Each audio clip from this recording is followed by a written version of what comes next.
So I've been working on that piece quite a long time. Mm-hmm.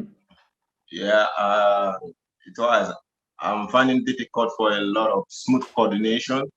There are a lot of times I get to slow it down and practice again, and it's been quite challenging.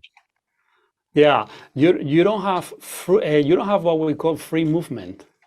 Okay, Okay. that's what I can see in your hands. You know, you can actually master a lot of positions. You can change them actually quite fast, but they are not polished or clean. You know, because your movement is not fluent and it's not free, as we would say.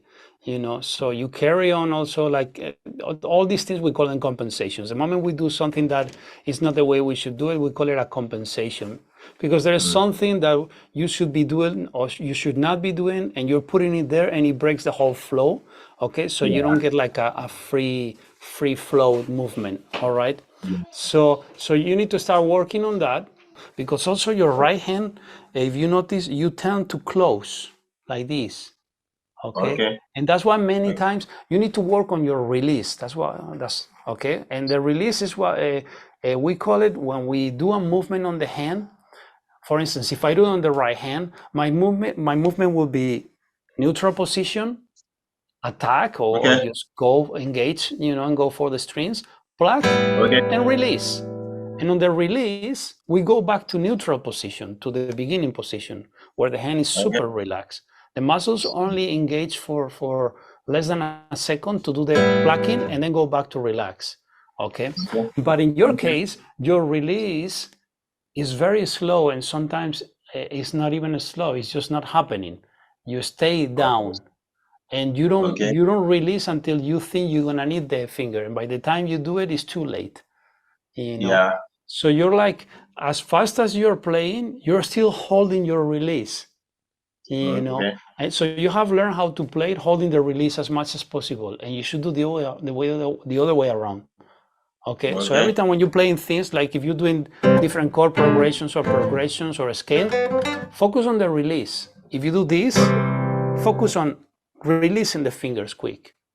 A good exercise for you would be the flickering like this. Everybody can try this. You take the hand like that, and imagine that your hand is relaxed, and suddenly I come here with a cable, with electricity, and I go boom, boom. Okay.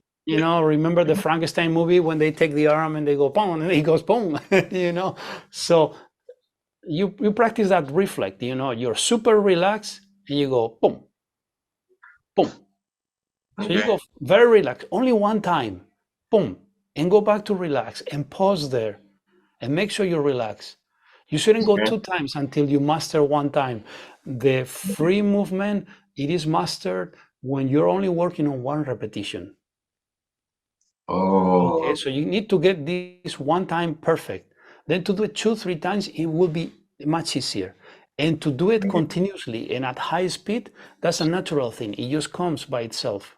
Speed is something Okay. we should never have to work on. It's a natural thing, but we block it. Mm. So we need to work Mm. on the unblocking of that more than on the speed itself. Yeah.